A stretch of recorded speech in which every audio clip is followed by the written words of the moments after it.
Please give a big applause for Jan. Jan Koum grew up in a rural village outside of Kiev, Ukraine, when it was still part of the Soviet Union. It was a tough time to be Jewish, so the 16-year-old and his mom decided to move to America. They packed suitcases with notebooks so they wouldn't have to pay for supplies when they arrived in Silicon Valley. His father was supposed to join them, but never made it. He fell ill and died a few years later. Koum swept the floor of a grocery store to make ends meet. His mom also got a job, but then she got cancer. They lived off food stamps and her disability payments. She passed away 3 years after his dad died. Such a start in life would be difficult for anyone to overcome, yet overcome he did. As a teen, he taught himself about computer networking by reading books from a used bookstore and returned them to get his money back.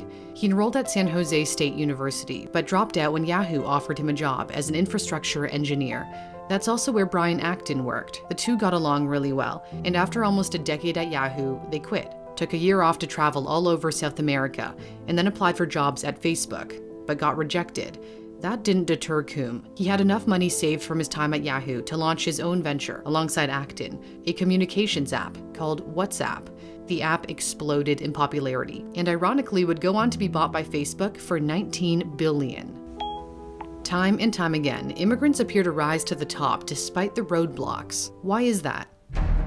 There's a concept called burning the boats before getting to shore, made famous by Spanish conquistador Hernán Cortés. In 1519, he led an expedition of 600 Spaniards aboard 11 ships to Mexico to explore and secure it for colonization. Upon arriving, Cortés decided to destroy the fleet, a way of signaling to his men that there was no turning back. They would either succeed or perish. Within 2 years, Cortés conquered the mighty Aztec Empire. It seems the burning the boats analogy can be applied to immigrants. They're driven to succeed because there's no turning back. And what leads to their billion-dollar idea could very well be the fact that they grew up in another country. Researchers who've studied their success note cross-cultural experience increases the ability to recognize entrepreneurial opportunities. Koum would have never come up with the idea for WhatsApp had he not grown up in the USSR. I remember my parents not being able to have a conversation on the phone. The walls had ears and you couldn't speak freely. Being shaped by those experiences, it's extremely important to make sure that we provide the level of privacy and security that people would be able to use our product freely and not being afraid. His is one of many immigrant success stories. More than half of the top Fortune 500 companies were founded by immigrants or the child of an immigrant. Without immigrants, there might very well be no Google. When co-founder Sergey Brin was 6 years old, his family fled anti-Semitism in the former Soviet Union and escaped to America. While studying computer science at Stanford, Brin met fellow student Larry Page. The two developed the Google search engine, which they called Backrub. They almost sold it to the web portal Excite for a mere $750,000. But luckily for the co-founders, the deal never went through, because Google is now worth over $1 trillion. When Page and Brin stepped back from Google and its parent company, Alphabet, they handed the reins to Sundar Pichai, an immigrant from India. He was a bright student in his native country, getting himself into the prestigious Indian Institute of Technology, Kharagpur, where he studied metallurgical engineering. The US then welcomed Pichai with scholarships to pursue a master's degree at Stanford and then an MBA at Wharton. Another reason researchers attribute to the success of Pichai and others like him is that immigration policies in many economically advanced countries favor highly skilled individuals, including those with a college degree. Just 11 years after joining Google, he rose to become CEO. His drive to build and innovate convinced the founders to develop their own browser, Google Chrome. He once told an audience that the following words by American inventor Thomas Edison sums up what it means to be an entrepreneur. "I have not failed. I've just found 10,000 ways that don't work." That never give up attitude is also at the center of Eric Yuan's success. He's not a household name, but the company he created is being used in nearly every household. Many of us have been doing our jobs from home during the pandemic, thanks to Zoom. Yuan was inspired by a talk Microsoft co-founder Bill Gates gave in Asia in the 90s about the potential of the internet. Yuan wanted in on the dot-com boom and knew he had to leave China and go to America to do it. The problem was the US government denied his visa application. Not once, not twice, not even 3 times. He didn't get the green light, or green card in this case, until his 9th try. He barely spoke English when he arrived, but he did know the language of the internet. He could code, landing an engineering job with WebEx, a video calling software company later bought by Cisco. His salary was reportedly in the high 6 figures, but he wasn't happy. He knew the technology could be better, so he left to form his own company. Today, Yuan is number 43 on the Forbes list of the 400 wealthiest people in America. There also happens to be 43 immigrants on this list. Holding the top spot is Amazon CEO Jeff Bezos. Bezos may have been born in the US, but his father is Miguel Bezos, a refugee who's not his biological dad, but raised him as his own.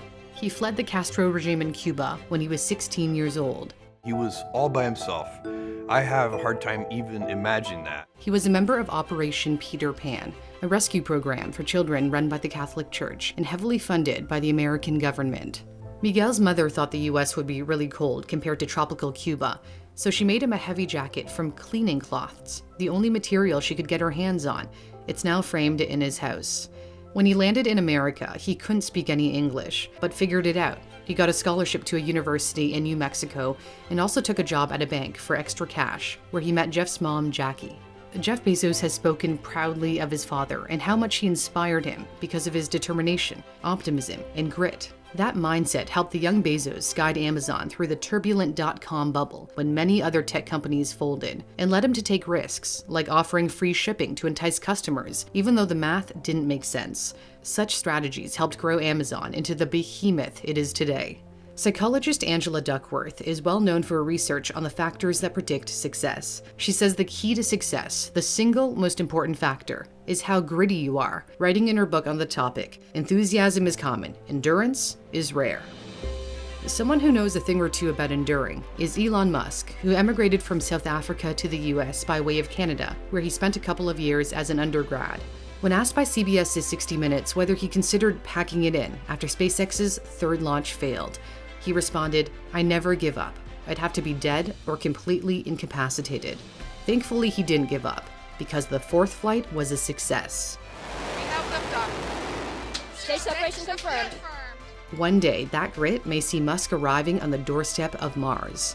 Many who venture to a new country are resilient, but it's certainly not the only factor that determines success. They also have the technical knowledge to back up their ambitions. A problem-solving website and app called Brilliant can help put you on the path to success, and it's free to sign up. I've been working my way through the Logic course, which provides a solid foundation for their math courses. Whether you like to brush up on calculus, practice programming, or learn the fundamentals of computer science, Brilliant is great for both beginners and those looking for a refresher. There are no tests, and if you're stuck on a problem, Brilliant explains how to get the right answer. To sign up, head to brilliant.org/newsthink. The link is in my description. And the first 200 people to use my link will get 20% off the premium subscription, which allows you to access all courses. Thanks for watching Newsthink. I'm Cindy Palm.